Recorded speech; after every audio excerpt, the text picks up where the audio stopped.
Jelas itu penggarongan. Gitu. Kenapa aparat kok diam?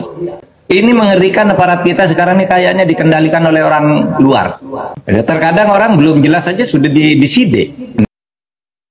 Nah, kemudian kita memberikan sanksi berat, pembebasan dan penghentian dari jabatannya pada mereka yang terlibat kepada 6 pegawai dan sanksi berat kepada 2 pegawai. Nah, nama-nama pegawainya siapa saja kami nggak bisa sebut, ya kan? Kami hanya sebut inisial. Yang pertama adalah JS, Kepala Kantor Pertahanan Kabupaten Tangerang pada masa itu. Kemudian SH, ex Kepala Seksi Penetapan Hak dan Pendaftaran.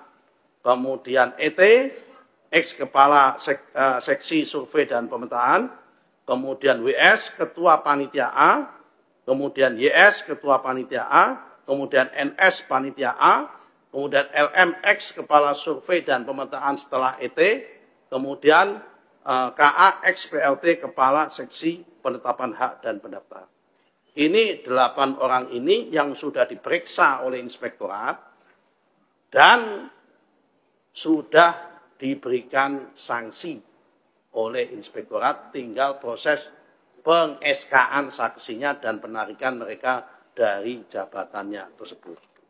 Bukan hanya satu, kalau satu tuh keliru kali ya. Tapi ini 263 masih ada lagi di berbagai daerah lain. Di mana kemarin tuh Sidoarjo. Melibatkan 2 perusahaan dan beberapa seorangan ya. Iya kan, pasti itu kejahatan. Nah kalau sudah kejahatan ini kan tinggal kalau mau diambil aspek korupsinya karena pejabat diduga nerima suap, ya kan? Maka KPK, Kejaksaan Agung dan Polri itu bisa melakukan tindakan. Mungkin Anda tanya, siapa sih yang harus melakukan tindakan apa? Kejaksaan Agung, apa polisi, apa... Siapa harus duluan yang melakukan itu?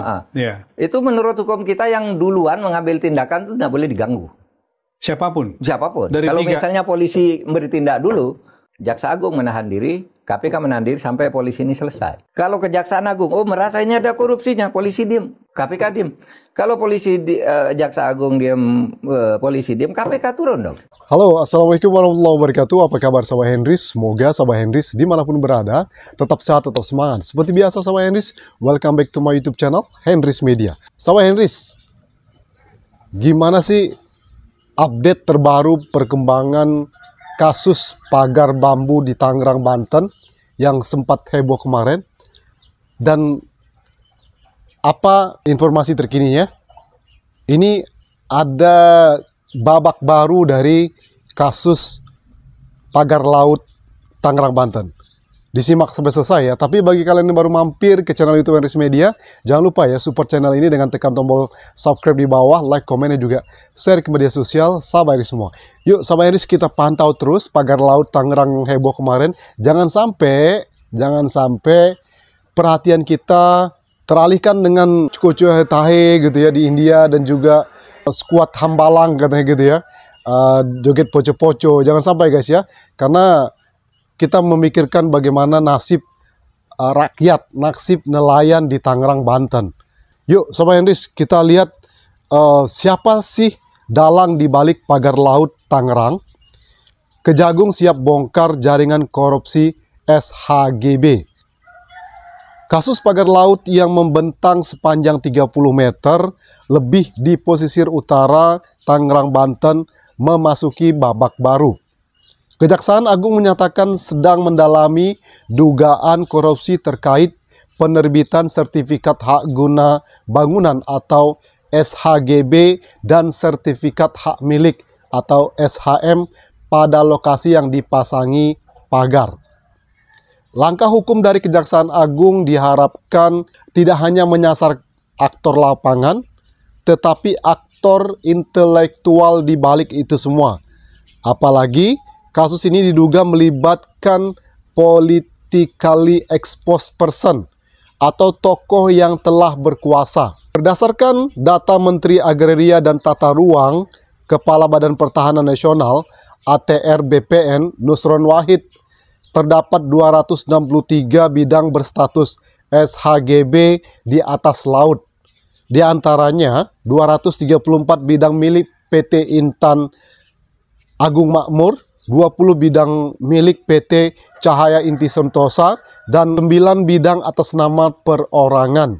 Selain berstatus HGB, Kementerian ATR atau BPN juga menemukan 17 bidang tanah yang berstatus SHM. Kepala Pusat Penerangan Hukum Kejaksaan Agung Republik Indonesia, Harley Siregar, menyebut pihaknya secara proaktif memantau perkara tersebut, melakukan kajian dan pendalaman apakah ada informasi atau data yang mengindikasikan peristiwa pidana terkait tindak pidana korupsi, kata Harley pada Sabtu 25 Januari 2025. Menanggapi langkah yang ditempuh Kejaksaan Agung, mantan penyidik KPK Yudi Purnomo Harahap mengatakan penyelidikan dapat dimulai dengan teknik tanda kutip makan bubur, yakni memulai investigasi dari pinggir kemudian ke tengah.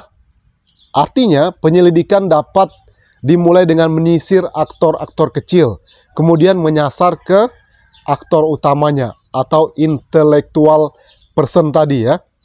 Karena biasanya dari orang-orang yang perannya paling kecil inilah akan banyak ditemukan bukti-bukti ataupun keterangan-keterangan yang signifikan untuk membongkar suatu kasus yang masih belum jelas, kata Yudi kepada Suara.com.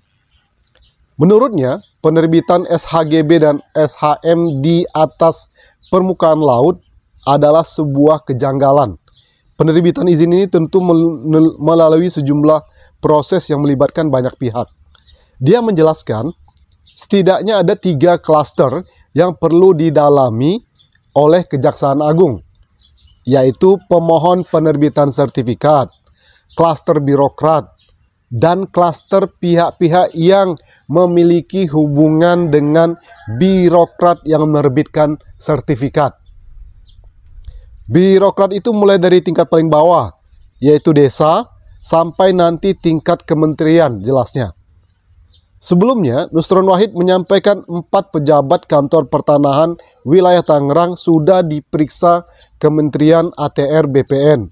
Mereka adalah Kepala Pertanahan, Kepala Seksi 1, dan Kepala Seksi 2, dan mantan Kepala Pertanahan. Pemeriksaan itu dilakukan karena terdapat sejumlah sertifikat yang terbit cacat prosedur dan material. 50 dari 263 SHGB yang dibatalkan dan kemungkinan jumlahnya akan bertambah. Suap dan pemalsuan dokumen. Ketua IM 57 Plus Institut Lakso Anindito menilai terdapat 2 pendekatan yang dapat dilakukan Kejaksaan Agung dalam mengusut kasus pagar laut. Pertama, mendalami potensi dugaan tindak pidana korupsi berupa suap. Hal itu dapat dilihat dari proses ketidakwajaran pegawai negeri maupun penyelenggara negara dalam proses penerbitan SHGB dan SHM. Dia menjelaskan, nexus actor atau pihak penghubung antara pihak yang menerbitkan dengan pemohon penerbitan sertifikat harus dijelaskan secara komprehensif agar dapat memetakan para aktor yang terlibat.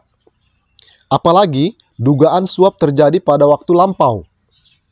Dengan pendekatan ini, Kejaksaan Agung dapat menjerat para pelaku dengan pasal 12 huruf A bagi penerima dan pasal 5 bagi pemberi sebagai diatur dalam Undang-Undang Tindak Pidana Korupsi atau Tipikor nomor 31 tahun 1999. Pendekatan kedua menerapkan pasal 2 atau 3 Undang-Undang Tipikor. Investigasi dapat dimulai dengan melihat potensi perbuatan melawan hukum maupun penyalahgunaan wewenang oleh penyelenggara negara terkait yang mengakibatkan kerugian negara karena penerbitan SHGB dan SHM. Lakso mengatakan langkah yang ditempuh Kejaksaan Agung dalam pengusutan dugaan pidana pada kasus ini sudah tepat. Namun, perlu dikawal. Kejaksaan Agung harus menunjukkan sikap independen dan integritas. Jangan sampai penanganan kasus ini tidak tuntas, sehingga menimbulkan pertanyaan publik, mengingat kasus ini berpotensi melibatkan political exposed person, kata Lakso. Koordinator Masyarakat Anti Korupsi Indonesia atau MAKI, Bunyamin Saiman mengapresiasi langkah cepat Kejaksaan Agung dalam mengusut kasus ini. MAKI sudah melaporkan dugaan korupsi terkait pagar laut ke Komisi Pemberantasan Korupsi pada Kamis 23 Januari pekan lalu. Informasi yang diterima Bunyamin, proses yang berjalan di Kejaksaan Agung sudah masuk tahap penyelidikan. Karena itu, dia menilai Kejaksaan Agung lebih responsif ketimbang KPK. Kendati demikian, KPK dan Kejaksaan Agung menurutnya dapat bersinergi menangani dugaan tindak pidana korupsi dalam kasus ini. Kejaksaan Agung melakukan penyelidikan menggunakan pasal 9 Undang-Undang Tipikor terkait pemalsuan buku atau daftar khusus untuk pemeriksaan administrasi. Sedangkan KPK mengusut dugaan tindak pidana suap. Atau dibalik, KPK pasal 9, Kejaksaan Agung usut dugaan suapnya. Itu bisa saja, kata Bunyamin kepada Suara.com. Bunyamin mengatakan akan mengajukan pra-peradilan jika proses hukum pagar laut berjalan lambat, agar cepat dan tidak ada yang dilindungi semua dan yang terlibat di proses hukum, tegasnya. Aparat belum temukan unsur pidana di kasus pagar laut. Mantan Kabareskrim itu polisi India. Apakah Kejaksaan Agung akan benar-benar bertindak dengan cepat atau gimana nih? Kalau kemarin kan beredar isu ya, kalau Lurah Kohot Tangerang itu dipanggil Kejaksaan Agung untuk pemeriksaan liter C dan lain sebagainya, surat menyurat lah gitu ya. Nah, kalau mulai dari bawah, oke, terus ke tengah dan otak atau intelektual personnya ini siapa? Ya, penguasa mungkin ya. Apakah Kejaksaan Agung berani melakukan ini? Ini tentu menjadi pertanyaan publik. Bahkan kemarin Mahfud MD terang-terangan menyinggung persoal ini ya.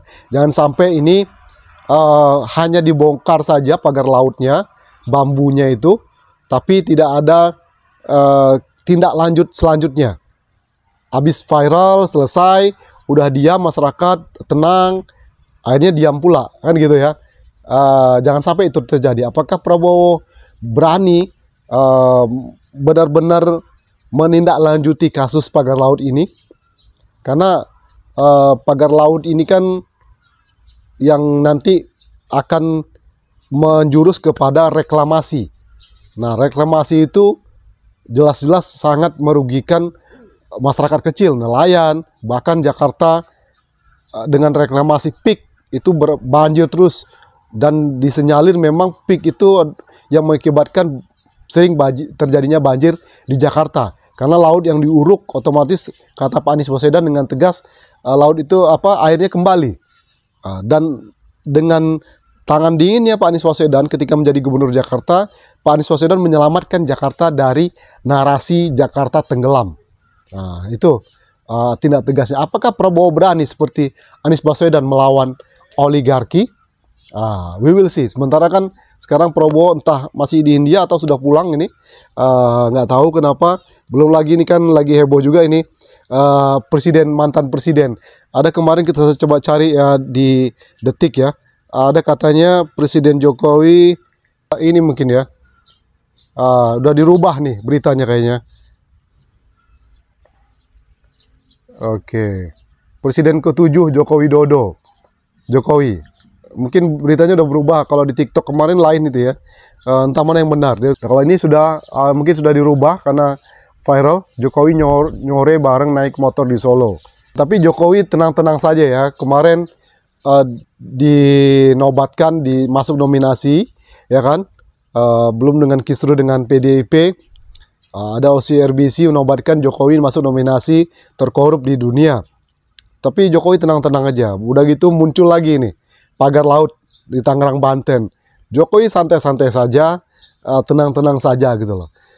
Seperti tidak merasa bersalah gitu loh. Apakah Kejaksaan Agung berani? Jangan sampai ini nanti hanya pionnya saja yang kena gitu ya. Sedangkan intelektualnya itu jangan sampai kabur, ya kan? Tokoh intelektualnya jangan sampai kabur dari kasus ini. Harapan kita seperti itu, ya kan? Dan itu jelas-jelas Mahfud MD dengan tegas, dengan lantang untuk terus menindak kasus ini, ya. Dan juga ini kemarin saya lihat berita Nusron Wahid itu kabarnya akan dilaporkan. Ya, luar biasa ini ya. Akan dilaporkan karena apa gitu ya. Kita cek pemberitaannya. Nusron Wahid itu kan sekarang salah satu pejabat dari sorotan publik ya, karena berani gitu ya. Ya, minimal harus ada pejabat-pejabat yang berani. Seperti Pak Anies Baswedan waktu itu. Berani melawan oligarki. Ya, berani melawan kepentingan-kepentingan jahat, bukan kepentingan publik. Oke? Itu saja video kali ini sama Anies. Thank you for your attention. Kita tunggu nanti selanjutnya gimana. See you in the next video. Wassalamualaikum warahmatullahi wabarakatuh. Bye-bye.